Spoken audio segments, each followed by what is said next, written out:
मानपुर में प्रधान पद की उम्मीदवार रेखा पुजारी को मिल रहा भारी जनसमर्थन। मानपुर प्रधान पद के लिए 5 उम्मीदवारों के सामने आने के बाद मुकाबला रोमांचक होता दिखाई दे रहा है। यहां पर 2023 वोटों वाली सीट पर भाजपा के वरिष्ठ कार्यकर्ता नवीन पुजारी की पत्नी रेखा पुजारी के मैदान में आने के बाद प्रधान पद के अन्य उम्मीदवारों में एक बौखलाहट सी हो गई है। रेखा पुजारी शिक्षित एवं कर्मठ महिला है तथा उनके पति नवीन पुजारी का राजनीति में खासा दखल है। नवीन पुजारी पूर्व में कालागढ़ विधायक शैलेंद्र सिंह रावत के प्रतिनिधि के रूप में काम कर चुके हैं तथा उनके पास एक लंबा राजनीतिक अनुभव है, जिसका लाभ वह मानपुर की जनता को देना चाहते हैं। पत्रकारों से वार्ता करते हुए रेखा पुजारी ने कहा, मानपुर क्षेत्र राजनीतिक उदासीनता के कारण विकास से अछूता रहा है। यहाँ पर सड़कों का हाल खराब है, पानी की निकासी की कोई व्यवस्था नहीं है, कूड़ा निस्तारण को लेकर यहाँ के प्रतिनिधि कभी गंभीर नहीं रहे, जिसके चलते मानपुर क्षेत्र में अभी बहुत कुछ विकास कार्यों का होना बाकी है। रेखा पुजारी ने कहा, यदि यहाँ की सम्मानित मतदाताओं ने उन पर विश्वास जताया और प्रधान के रूप में उनका शक्ति प्रदान की, तो वह बड़ी ईमानदारी के साथ में यहाँ शिक्षा, स्वास्थ्य, महिला सशक्तिकरण एवं अन्य सरकारी योजनाओं का लाभ सीधे सीधे यहाँ के निवासियों को पहुँचाएंगे, जहाँ अभी अन्य प्रत्याशी चुनाव चिन्ह मिलने का इंतजार कर रहे हैं। वहीं रेखा पुजारी अपने पति नवीन पुजारी एवं महिलाओं को साथ लेकर घर घर जाकर वोट एवं सहयोग की अपील कर रही हैं। अब देखना यह है कि मतदाताओं का रुझान किस तरफ जाता है और वह प्रधान जैसे महत्वपूर्ण पद पर किसको सुशोभित करते हैं। काशीपुर से सह संपादक जुगनू खान की रिपोर्ट। पत्रकार बंधुओं की यहाँ जैसे पिछले लोगों के बिजली कनेक्शन थे, 13 साल हो गए थे उन्हें लगे हुए मीटर कनेक्शन, परंतु लाइनें नहीं थी, पोल नहीं थे, तो मैंने उसमें अथक प्रयास किया, वहाँ 3 पोल लगाए, लाइनें खिंचवाई हैं। अभी एक नाले वाली प्रॉब्लम थी, जैसे जल भराव होता था, तो उसमें नाले के लिए मैं पिछले 3 साल से लगा हुआ था उसे खुदवाने के लिए, तो मैं इधर ब्लॉक के थ्रू मनरेगा के तहत नाला खुदवाया है मैंने अपने प्रयास से। और बाकी बहुत सारी चीज़ें हैं, जैसे नाली बननी है, रोडें बननी है, जैसे 1 किलोमीटर की रोड है, मैंने माननीय विधायक निधि को से वो रोड मांगी है, उसे बनवाने के लिए मैंने अपना प्रयास किया है। शायद जियो टैग हो चुका है उस रोड का।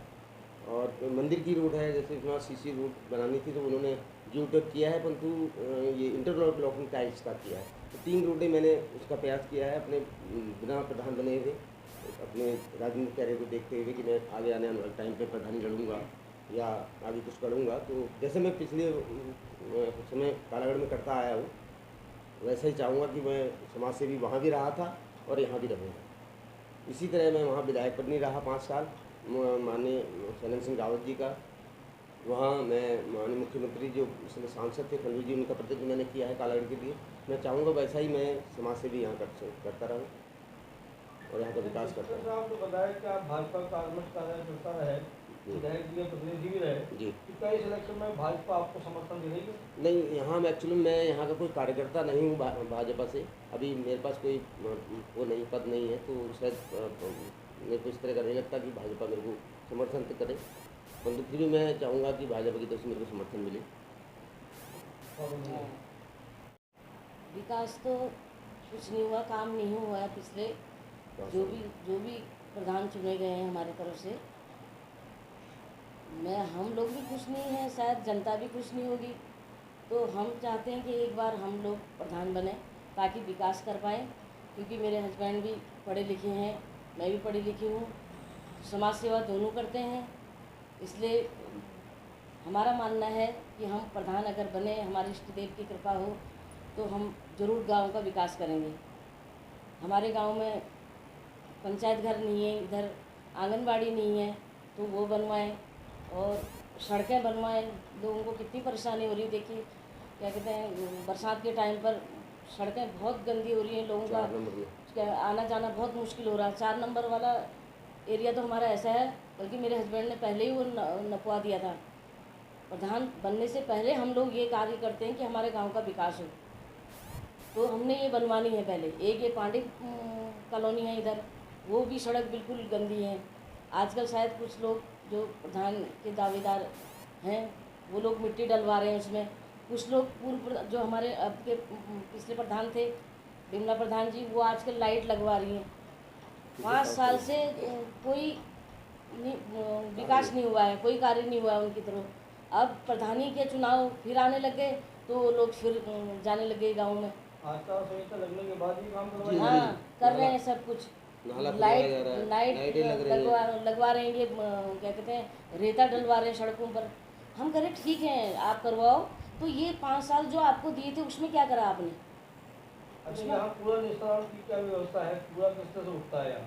अभी वो कूड़े भी निस्तारण की कोई नहीं, व्यवस्था नहीं है। वो उसकी भी तो आप व्यवस्था लोग नहीं कूड़ा है। कहाँ डालते हैं? हम लोग तो देखिए अपने जला यहाँ देते अपने हमने खेतों में। क्या कहते हैं वो भी बनवा रखे हैं ब्लॉक से, कूड़ेदान वाला भी बनवा रखा है, तो उसमें डाल देते हैं। किसी का गीला कूड़ा से तो खाद बन जाता है, सूखा कूड़ा हम जला देते हैं अपनी तरफ को। हालांकि अपनी तरफ जलाना भी सही नहीं है, पर अब जब अभी कूड़े की कोई व्यवस्था नहीं है तो कुछ तो करना पड़ेगा उसका। तो ये है। एक सवाल ये है कि जिस तरीके से यहाँ पर जो तालाब हैं या कुएं हैं उनको पाट दिया गया है, तो क्या क्या देख रहे हैं आप? कितने यहाँ पर तालाब थे और कितने अतिक्रमण हुआ है? तालाब तो ज़्यादा नहीं थे इधर, पर क्या कहते हैं नाला था एक बहुत पहले से, तो वो बंद करवा दिया कुछ लोगों ने। वो बंद करवा दिया तो उसकी वजह से पूरा ये गांव पूरा हमारे सोशल मीडिया में पहले फ़ोटो भी गई है। पिछले साल एक बार हमने क्या कहते हैं ये बहिष्कार किया था, चुनाव बहिष्कार किया था इसी कारण कि हमारे गांव का कोई रजिस्ट्री नहीं हो रही कागज़ों की, और पानी इतना भरा हुआ है, हमारे गांव की कोई सुनवाई नहीं हो रही। तो उसके बाद मेरे हस्बैंड ने की कार्रवाई, वो नाला के लिए रात दिन लगे रहे कि गांव वालों को परेशानी। तालाब या कुएं नहीं थे तो वाटर ड्रेनेजिंग सिस्टम क्या था फिर? पानी कहाँ जाता था? बह जाता नीचे बह जाता है, सब लोग ऐसे परेशान रहते थे कॉलोनी उसमें। में बह जाता था नीचे। हाँ, सबके खेत बर्बाद, जो खेती हो रही है सब उन लोगों की सब खेती बर्बाद। वो तो देते थे, वो फसल नहीं हुआ पाती, फसल नहीं हो पाती थी उसमें, ना उन्हें वो मिल पाता है। अच्छा मैम, ना हर जाना मिलता है। एक चीज़ ये बताइए कि जी। जैसे विधवा पेंशन है, वृद्धा पेंशन है, राशन कार्ड है, इसके लिए अपेक्षित रहती है यहाँ की जनता, तो कहीं की भी, मगर वो उनका जो है अपेक्षा की जाती है, और अभी तक जो है लोगों के जो है परेशानी देखी गई है कि राशन कार्ड नहीं बन पा रहा है, वृद्धा पेंशन, विधवा पेंशन नहीं बन। उसके लिए आपका क्या प्रयास रहेगा अगर आप जीती हैं तो? उसके लिए भी हमारा प्रयास रहेगा कि जो पात्र हैं बीपीएल के, उनको हम बीपीएल के कार्ड बनवा के देंगे, और जो पात्र नहीं हैं जिनके पास प्रॉपर्टी वगैरह सब कुछ है, तो उनको बीपीएल के कार्ड उनके कट जाएंगे। हम जहाँ तक हम सोचते हैं अपनी क्योंकि जो पात्र हैं आज इंदिरा आवास, ये पीएमजीवाई वाले आवास जिनके जो पात्र हैं उनको भी वही मिलेगा, ना कि जिनके कॉलोनी पूरी महल बने हुए हैं और उनके बगल में झोपड़ी खड़े कर दिए हैं, और कुछ लोग उसमें वो भी आ गए हैं, कुछ लोग ने लिखा भी है उसमें कि हमको ये मिलना चाहिए, तो उन्हें वो नहीं मिलना चाहिए क्योंकि अलग अलग बंटवारे कर दिए बच्चों के कि क्या इस हिसाब से इनको मिलेगा, पर वो नहीं होने देंगे हम।